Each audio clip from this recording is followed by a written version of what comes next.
Bismillah, Assalamualaikum warahmatullahi wabarakatuh. Alhamdulillah. Marilah sama-sama kita kembali bersyukur kepada Allah Subhanahu wa taala yang mana kita kembali dipertemukan pada pembelajaran mata pelajaran PKN yang pada kali ini kembali lagi dengan saya sendiri Muhammad Fahri SPD, yang sebenarnya yang akan menyampaikan adalah Ibu Sri Aulia Ulufah SHMKN. Karena masih sama, beliau tidak bisa mengisi, jadi mohon maaf, masih digantikan dengan saya sendiri. Saya juga di sini ya, saya tekankan juga, saya juga mengajar di mata pelajaran geografi. Nah, Bapak Ibu, mudah-mudahan ya untuk pembelajaran sebelum-sebelumnya bisa juga dipahami, juga dimengerti, karena untuk pembelajaran hari ini dan seterusnya selalu akan bersambung, maksudnya tidak jauh dari penjelasan-penjelasan sebelum-sebelumnya. Jadi video-video ini Bapak Ibu bisa buan pian rangkum ya jadi satu, kemudian dicatat ya, dicatat di buku. Jika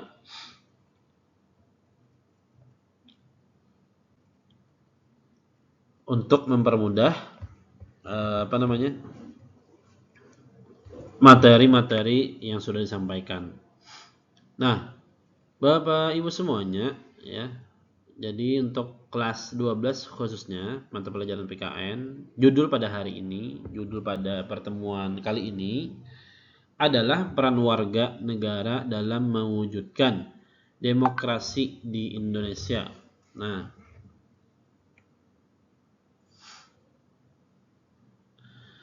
demokrasi ya. Jadi di Indonesia ini Bapak Ibu lah, demokrasi itu adalah sistem daripada pemerintahan di mana kekuasaan tertinggi berada di tangan rakyat.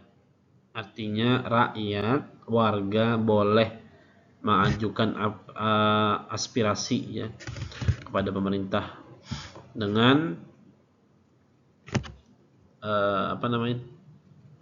dengan tidak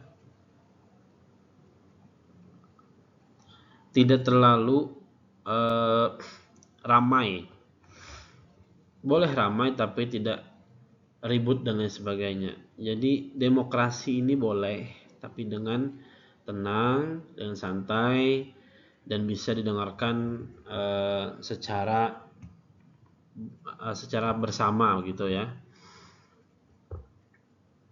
Dan demokrasi ini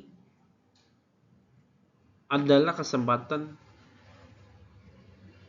dan kebebasan yang setara untuk turut serta baik secara langsung maupun melalui perwakilan dalam proses pengambilan keputusan dan penentuan arah kebijakan negara.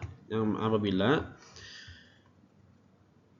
aturan negara yang tidak sesuai atau memang sesuai ya, tetapi bisa didemokrasikan melalui warga negaranya ya, dan warga negaranya mengajukan aspirasi yang berkaitan dengan peraturan-peraturan negara tersebut. Itu demokrasi. Kemudian tujuan pembelajaran di sini adalah mempelajari materi ini, warga belajar dapat menjelaskan pengertian demokrasi, apa itu demokrasi, kemudian memahami prinsip-prinsip demokrasi, menjelaskan peran warga dalam demokrasi, kemudian menunjukkan sikap demokratis dalam kehidupan sehari-hari.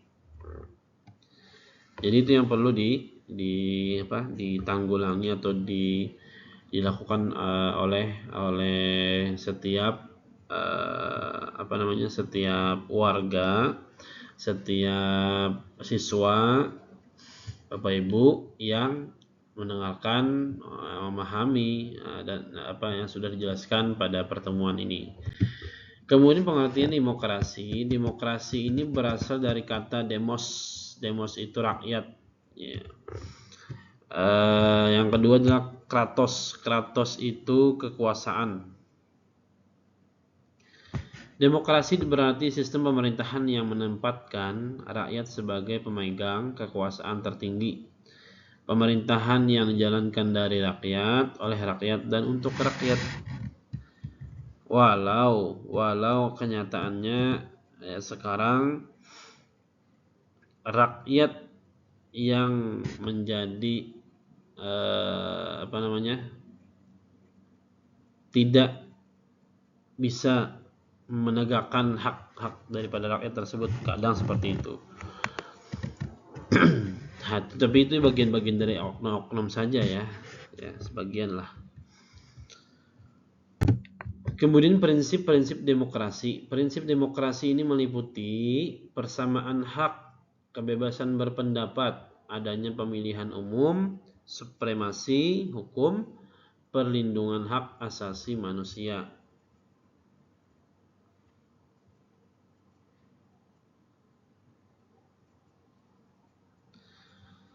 Nah, kemudian ciri-ciri demokrasi di Indonesia ini adalah, ciri-ciri ini salah satu tanda-tanda ya, tanda-tanda bagian daripada demokrasi di Indonesia ini adalah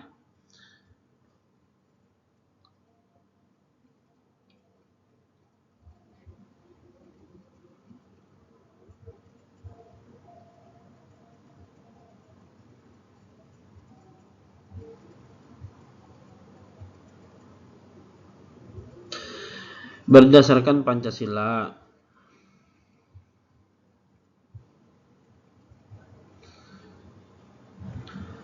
mengutamakan musyawarah, kemudian menjunjung hukum, menjunjung tinggi hukum, menghormati perbedaan pendapat, menjaga persatuan bangsa.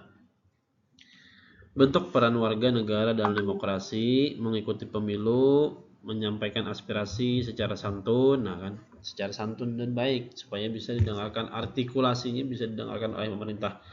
Kemudian mematuhi peraturan, mengawasi jalannya pemerintahan.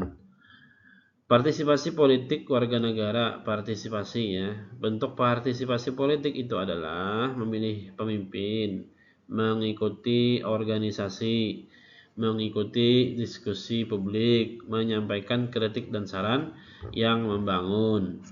Ini partisipasi daripada warga negara. Sikapnya bukan ikap, tapi sikap positif dalam kehidupan. Sikap bukan ikap, mohon maaf. Sikap positif dalam kehidupan demokrasi. Sikap yang perlu dikembangkan adalah toleransi, tanggung jawab, menghargai pendapat orang lain, musyawarah, dan jujur ya. Ini sangat penting di dalam kehidupan yang penuh dengan demokrasi ini. Kemudian tantangan demokrasi di era yang modern sekarang ya.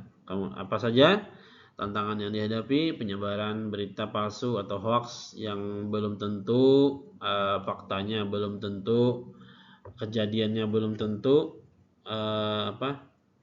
aslinya ya. Begitu. Kurangnya partisipasi masyarakat, jadi perlu ya untuk masyarakat berpartisipasi dalam pembangunan pemerintahan.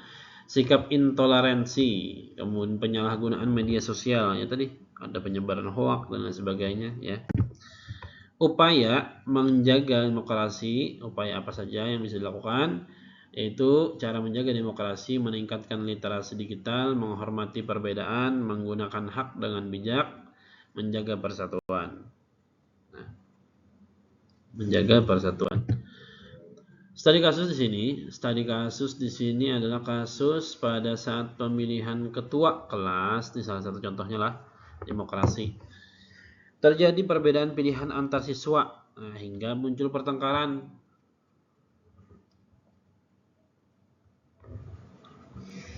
Jadi pertanyaannya adalah, satu, sikap demokratis apa yang harus diterapkan? Sudah kita jelaskan sebelumnya tadi, sikap yang santun dan baik ya. Kemudian bagaimana cara menyelesaikan perbedaan tersebut?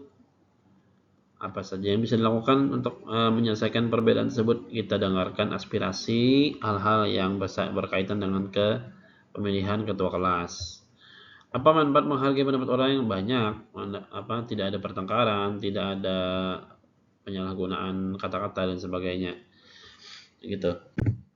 Kesimpulan dari penjelasan sebelumnya tadi, demokrasi memberikan kesempatan warga negara untuk berpartisipasi. Setiap warga negara memiliki hak dan tanggung jawab. Sikap demokratis harus diterapkan dalam kehidupan sehari-hari. Demokrasi yang baik akan memperkuat persatuan bangsa. Ya. Pesan dari penjelasan ini, demokrasi yang sehat lahir dari warga negara yang bertanggung jawab. Gitu ya. Jadi Bapak Ibu, sampai di sini kami ucapkan terima kasih telah menonton dan memperhatikan. Semoga apa yang bisa saya sampaikan bermanfaat dan mudah-mudahan bisa dipahami dan dimengerti. Dan juga jika ada kendala ataupun yang belum bisa dimengerti dan tidak dipahami, bisa tanyakan langsung kepada saya ataupun kepada Ibu Sri Aulia Ulfa SHMKN. Terima kasih. Demikian. Assalamualaikum warahmatullahi wabarakatuh.